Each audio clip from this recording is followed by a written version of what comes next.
मेरा नाम खुशी है। 6 जुलाई की रात गैंगरेप के बाद बाहर की दुनिया के लिए यही मेरा नाम है। अभी 10 दिन जेल में काट कर लौटे हैं। हाँ, ठीक सुने आप, गैंगरेप मेरा हुआ और जेल भी हम ही को जाना पड़ा। मेरे साथ मेरे 2 दोस्तों को भी जेल जाना पड़ा, कल्याणी दीदी और तन्मय भैया, जो मेरे साथ हर समय खड़े थे। आगे की लड़ाई में भी वो दोनों मेरे साथ हैं, हमको पता है। उन दोनों को अभी भी जेल में ही रखा है। 10 जुलाई को दोपहर का समय होगा, हमको अररिया महिला थाना जाना था। फिर उसके बाद जज साहब के पास अपना 164 का बयान लिखवाना था।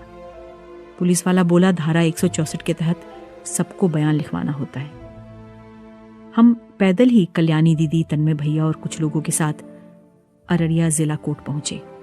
हम स्कूल में पढ़े लिखे नहीं हैं, लेकिन 22 साल की उम्र में हम बहुत कुछ देखे हैं और उससे सीखे हैं।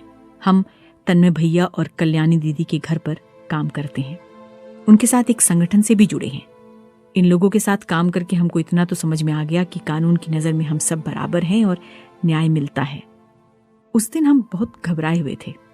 जज साहब के सामने बयान जो देना था। जब कोर्ट पहुंचे तो हमको नहीं पता था कि वहां वो लड़का भी होगा जो हमको उस रात मोटरसाइकिल सिखाने के नाम पर दूसरे लड़कों के पास छोड़कर भाग गया था। हम बुलाते रहे थे मदद के लिए, लेकिन वो नहीं रुका।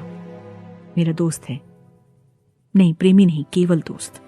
हमको साइकिल चलाना आता है, बहुत अच्छा लगता है साइकिल चलाना। वो लड़का हमको मोटरसाइकिल सिखाने का वादा किया था। हम सीखना चाहते हैं मोटरसाइकिल। कितना अच्छा लगता है, अपनी मनमर्जी से कहीं भी जा सकते हैं। कुछ दिन तो अच्छे से सीखे उसके साथ। फिर 6 जुलाई की रात उसी बहाने हमको वो कहीं और लेकर चला गया। उसके बाद तो जो हुआ मेरे साथ, उसी कारण हम कोर्ट में खड़े थे। कोर्ट में उसको जब वहां खड़े देखे, उसकी माँ भी वही थी, तो हम और घबरा गए। मेरे सामने उस रात की सारी बात फिर से चलने लगी। क्या कुछ ऐसा नहीं हो सकता था कि हमको उसका सामना नहीं करना पड़ता अदालत में? क्या मेरा बयान अलग जगह पर नहीं लिया जा सकता था? मेरा मन बेचैन हो गया। मन क्या जल्दी से बयान हो और हम उस जगह से निकल जाएं। मेरा सर चकरा रहा था, लेकिन हमको 3-4 घंटा वहीं गर्मी में खड़े रहकर इंतजार करना पड़ा। क्या किसी जगह कुर्सी मिल सकती थी ताकि बैठकर हम अपने बेचैनी पर काबू पा सके, घबराहट पर काबू पा सके? हमको याद आ रहा था कि हम उस रात के बाद कितना परेशान हो गए थे। हम तो किसी को बताना नहीं चाहते थे कि मेरे साथ क्या हुआ। हमको पता था कि रेप के साथ कितनी बदनामी जुड़ी हुई है। सब परिवार, सारा समाज क्या कहेगा? क्या हमको ही दोष देगा? क्या मेरा साइकिल चलाना, उस शाम उस लड़के के साथ मोटरसाइकिल सीखना, आज़ादी से घूमना फिरना, संगठन की दीदी लोगों का साथ देना, प्रदर्शन में जाना, क्या इस सब में मेरे रेप की वजह ढूंढेंगे? यही सब मेरे दिमाग में चल रहा था। और बहुत कुछ ऐसा हुआ भी। मोहल्ले में लोग बोलने लगे कि ये लड़की पढ़ी लिखी नहीं है, फिर भी साइकिल चलाती है, स्मार्टफोन रखती है। मेरे में ही खोट निकालने लगे।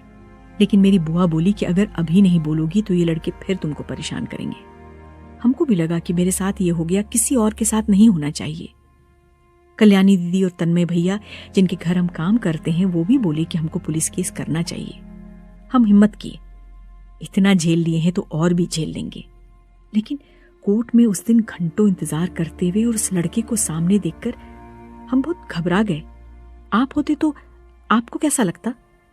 इन 4 दिन में हम कितनी बार तो रेप की रात की कहानी पुलिस को बताए होंगे। कई बार तो हमको ही इस घटना का जिम्मेदार बताया गया। एक पुलिस वाला मेरा पूरा मामला सबके सामने पढ़ दिया। इसके बाद जिसके खिलाफ हम शिकायत लिखवाए थे, उसके परिवार वाले हमसे बात करने की कोशिश करने लगे। यहां तक बोले कि शादी कर लो। हम पर इतना दबाव आने लगा कि हमको लगा हम बीमार पड़ जाएंगे।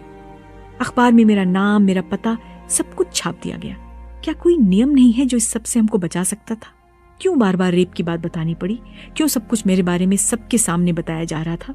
ऐसा लग रहा था कि पूरा मोहल्ला, समाज, सब जो हमको जानते हैं और जो नहीं भी जानते हैं, सब कुछ मेरे बारे में जान गए। जिस बदनामी का डर था वो हो रहा है। अदालत में उस दिन भी हमको पेशकार बोले, चेहरा से कपड़ा हटाओ। मेरा चेहरा देखते के साथ बोले, अरे हम तुमको पहचान गए, तुम साइकिल चलाती थी ना, हम बहुत बार तुमसे बोलना चाहते थे, तुमको टोकना चाहते थे, पर नहीं बोले।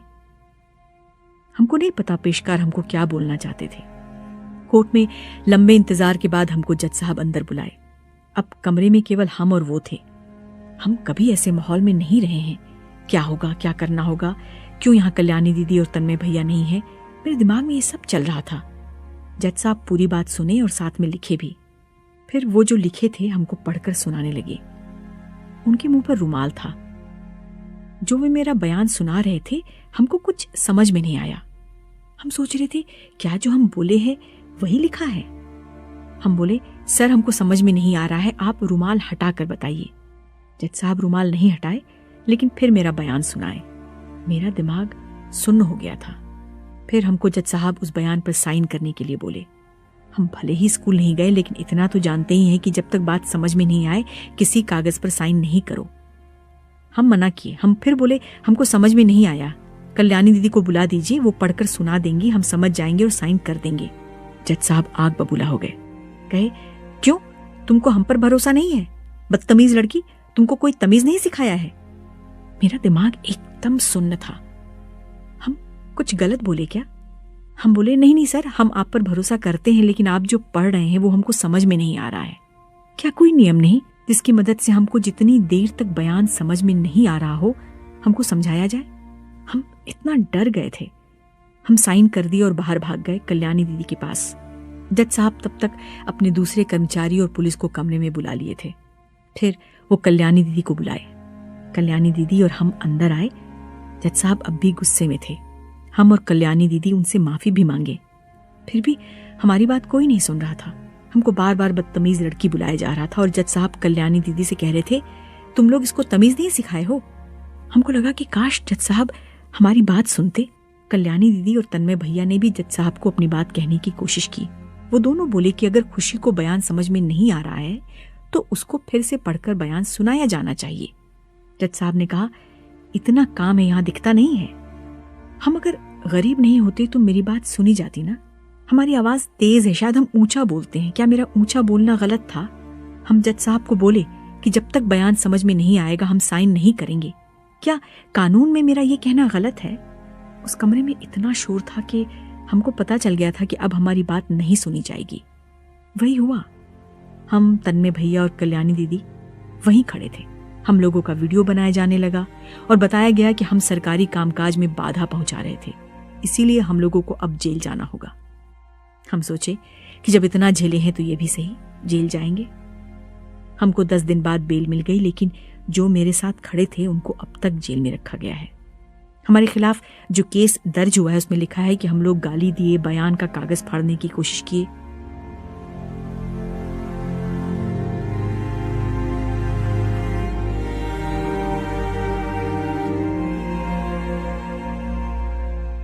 जज साहब क्या हमारी बात सुन सकते थे? हम केवल न्याय चाहते हैं। हम ये लड़ाई छोड़ेंगे नहीं।